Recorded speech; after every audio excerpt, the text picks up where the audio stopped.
సమస్తాపరాధరక్షకనే నిత్య గానామృత ప్రియనే స్వామి కనకపూడి ధర్మశాస్త్రావే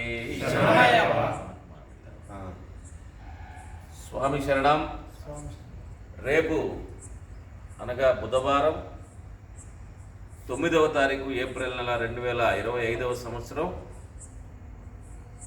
తెలంగాణ రాష్ట్రంలోని రంగారెడ్డి జిల్లా మొయినాబాద్ మండలం కనకమామిడి గ్రామంలో వేంచేసినటువంటి శ్రీ హరిహరస్ అయ్యప్ప స్వామి వారి దేవస్థానంలో అఖిల భారత అయ్యప్ప దీక్షా ప్రచార సమితి వారి ఆధ్వర్యంలో దేవాలయ కమిటీ వారిచే 49వ వేదికగా నీ గానమే నా ప్రాణము కార్యక్రమం జరగబోతున్నది.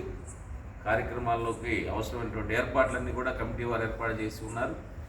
కనుక 50 మంది అయ్యప్ప భక్తులే కాకుండా హిందూ బంధువులందరూ ఎవరైనా మాల ధరించి ఉన్నట్లయితే వారు కానీ మన హిందువులందరూ భజన బృందాల వారందరూ కూడా రేపు ఉదయం 6 గంటల నుండి సాయంత్రం 6 గంటల వరకు జరగబోయేటువంటి ఈ యొక్క గానామృతంలో పాల్గొని స్వామివారి గానామృతాన్ని గ్రోలి తదుపరి కమిటీ వారిచే ఏర్పాటు చేయనటువంటి ఉదయం అల్పాహారం, మధ్యాహ్నం భిక్ష, రాత్రికి అల్పాహారం తీసుకుని స్వామివారి 18 దివ్య పడిపూజా కార్యక్రమాన్ని తిలకించి స్వామివారి తీర్థ ప్రసాదములు స్వీకరించి అయ్యప్ప స్వామివారి కృపా కటాక్షములు పొంద ప్రార్థన. నేను మీ వాసు గురుస్వామి, అఖిల భారత అయ్యప్ప దీక్షా ప్రచార సమితి ఆంధ్రప్రదేశ్ ప్రధాన కార్యదర్శి. స్వామి శరణమయ్యప్ప.